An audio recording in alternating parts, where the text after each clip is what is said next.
The first photo nearly made me drop my phone. Her, my wife, standing in the hotel lobby, the same one she said she'd be too busy to leave. She was laughing, her hand brushing the arm of a man I didn't recognize. He was looking at her the way I used to. The timestamp read 8:47 p.m. The same time she'd texted me. Back in my room, exhausted. Wish you were here, red heart. My vision tunneled. My hand shook so violently I almost deleted the image by mistake. For a minute I couldn't move. Couldn't breathe. The world compressed into the glow of that screen. The air smelled of old coffee and printer ink. The hum of the office AC buzzed like static in my skull. She had joked about those business trips before. Don't worry, honey. I'll try not to fall in love with my boss. She'd laughed, brushed my cheek, kissed me goodbye. I laughed too because who would take that seriously? But now, every one of those jokes felt like a confession wearing a mask. I didn't go home right away. I sat in the car, watching the city lights blur through the rain. My phone buzzed again, her name lighting up the screen. Maya. Just ordered room service. Missing your cooking. How's your night, babe? The words felt like acid. I wanted to believe she didn't mean it, that there was some explanation, some mistake, some context that made sense. But deep down I knew. The way she'd grown distant these past few months. The way her laughter stopped reaching her eyes. The work calls that went mute the second I entered the room. Still I typed back. Miss you too. Send me a pic of your view. It took her 10 minutes to reply. Maya. Haha, you just get jealous. You know how nice these hotels are. There it was again, that same deflective humor. She'd been training me not to ask questions. That night I couldn't sleep. I kept scrolling through the images the investigator sent. I'd hired him only a week ago, half out of suspicion, half out of desperation to prove myself wrong. But the photos didn't lie. Neither did the video. In the grainy recording, she exits the elevator, her hand wrapped in his. They walk to room 427. Her laughter echoes faintly before the door closes behind them. I watched it 3 times, then shut the laptop. My reflection stared back at me. Sunken eyes, tight jaw, a stranger wearing my exhaustion. When she returned 2 days later, she smelled faintly of new perfume and hotel soap. She kissed me on the cheek. Miss me? She teased, dropping her suitcase by the door. I forced a smile. Always. We ate dinner together, lasagna, her favorite. She talked about corporate dinners, networking events, long meetings. Every lie wrapped in casual tone, every smile rehearsed. I nodded, pretending not to notice the faint mark near her collarbone. Pretending I didn't already know whose lips had left it there.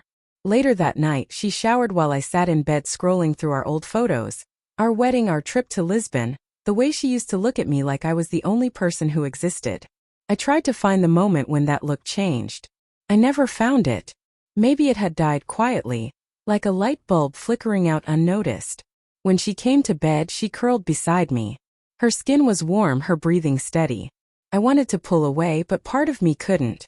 Part of me still loved her, still needed to believe that the woman lying next to me wasn't a stranger. The next morning, I told her I had to fly to Denver for work. She barely looked up from her coffee. Again, she said. Guess I'll have the house to myself for once. There was a glint in her eye I couldn't name. Guilt? Excitement? Maybe both. I didn't go to Denver. I checked into a small motel near the airport and waited. By that evening she texted. Hey, got a last-minute meeting tomorrow. Might stay overnight again. Don't wait up. The lie was smooth. Effortless. Almost artful. I called the investigator one last time. Can you track her again tonight? He hesitated. Are you sure, sir? You already have enough. No, I said quietly. Not yet. By midnight my phone buzzed. New photos. Same hotel. Same man. Same room. I stared at them for a long time. Then, with hands that felt detached from my body, I saved the images and sent them to her. 3 photos. No text. Just silence. She didn't reply. An hour later, I heard the front door unlock through the live security feed I'd left running. She stumbled in, frantic, face pale as she scanned the empty house. Then she saw the camera's red light blinking from the hallway shelf. She froze. Her phone buzzed again, mine calling her. David, she whispered when she picked up. Please, can we talk? Sure, I said, voice steady. How was the meeting? She exhaled sharply, panic slipping into anger. You had someone follow me? That's insane. Not as insane as sleeping with your boss. Silence. The kind that stretches until it hurts. Finally, she said softly, I didn't mean for it to happen. Then why did it happen again? Her breath caught. Because I felt invisible. You stopped seeing me. Stopped caring. The honesty in her voice hit me harder than the lies ever did. For a moment I almost pitied her. Almost. Funny, I said. I didn't stop seeing you. I just wish I hadn't seen this much. She came home the next day, tearful, pleading. The scent of her perfume filled the kitchen again. Familiar, nauseating. I'll end it, she promised. We can fix this. Please, David, I made a mistake. I looked at her. The trembling hands, the mascara streaked with regret. And I believed she was sorry. But sorry doesn't rewind time. Maybe you did, I said quietly. But I can't keep pretending I didn't see what I saw. That night I packed her suitcase. Not out of rage but out of something colder, acceptance. She didn't fight me. Didn't scream. Just nodded, tears glistening on her cheeks. At the door she turned once more. You didn't have to humiliate me like that, she whispered. Sending the pictures. I met her eyes. You joked about your business trips. I just made sure the punchline landed. When the door closed, the house felt emptier but lighter.